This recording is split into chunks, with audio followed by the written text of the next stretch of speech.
Teresa Avila TV, Sorowajan Baru, Breaking News, Renungan Katolik hari ini, Rabu, 8 Januari 2025, Yesus berjalan di atas air, iman dan keyakinan dalam krisis.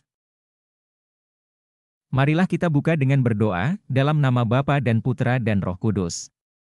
Amin. Allah Bapa yang Maha Kuasa, kami datang ke hadirat MU dengan hati yang penuh syukur. Kami mohon Roh Kudus-Mu untuk membimbing kami dalam merenungkan firman MU hari ini, agar kami dapat semakin memahami iman dan keyakinan dalam menghadapi krisis. Demi Yesus Kristus, Tuhan kami. Amin.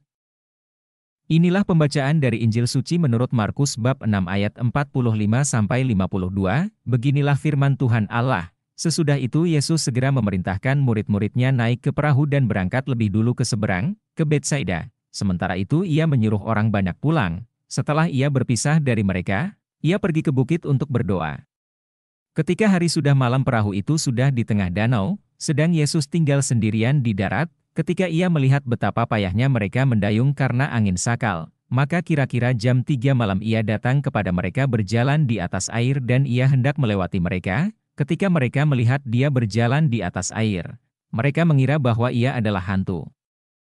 Lalu mereka berteriak-teriak, sebab mereka semua melihat dia dan mereka pun sangat terkejut, tetapi segera ia berkata kepada mereka, "Tenanglah. Aku ini, jangan takut." Lalu ia naik ke perahu mendapatkan mereka, dan angin pun redalah, mereka sangat tercengang dan bingung, sebab sesudah peristiwa roti itu mereka belum juga mengerti, dan hati mereka tetap degil. Demikianlah sabda Tuhan.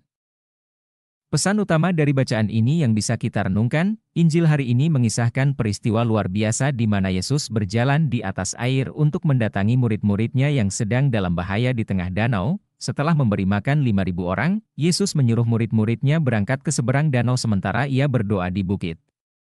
Ketika melihat murid-muridnya kesulitan mendayung karena angin sakal, Yesus mendatangi mereka dengan berjalan di atas air. Ketika murid-murid melihat Yesus, mereka terkejut dan ketakutan, mengira bahwa ia adalah hantu.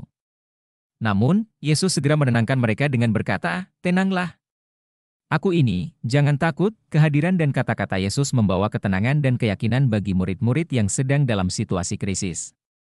Peristiwa ini mengajarkan kita tentang pentingnya iman dan keyakinan dalam menghadapi krisis. Yesus menunjukkan bahwa ia selalu hadir bersama kita, bahkan dalam situasi yang paling menakutkan dan sulit sekalipun. Dengan iman kepadanya, kita dapat mengatasi rasa takut dan menemukan ketenangan di tengah badai kehidupan.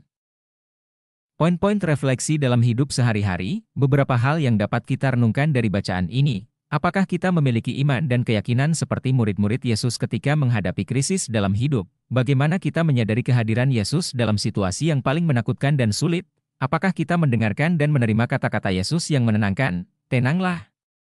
Aku ini, jangan takut. Dalam hidup kita sehari-hari, Injil hari ini mengajarkan kita tentang iman dan keyakinan dalam menghadapi krisis. Yesus selalu hadir bersama kita dan membawa ketenangan dalam situasi yang paling menakutkan dan sulit. Marilah kita memperkuat iman kita kepada Yesus dan percaya bahwa dengannya, kita dapat mengatasi segala badai kehidupan. Marilah kita menutup dengan doa. Allah yang Maha Rahim, kami bersyukur atas firman MU yang kami renungkan hari ini. Bimbinglah kami untuk selalu memiliki iman dan keyakinan kepada Yesus dalam menghadapi krisis hidup. Semoga kami selalu mendengarkan dan menerima kata-katanya yang menenangkan, demi Kristus, Tuhan dan Juru Selamat kami. Amin. Semoga renungan ini memberi inspirasi dengan penuh pengharapan dan kasih. Semoga senantiasa Tuhan memberkati dalam nama Bapa dan Putra dan Roh Kudus. Amin. Thank you for watching. Join dan subscribe Instagram, Facebook dan YouTube Revival One.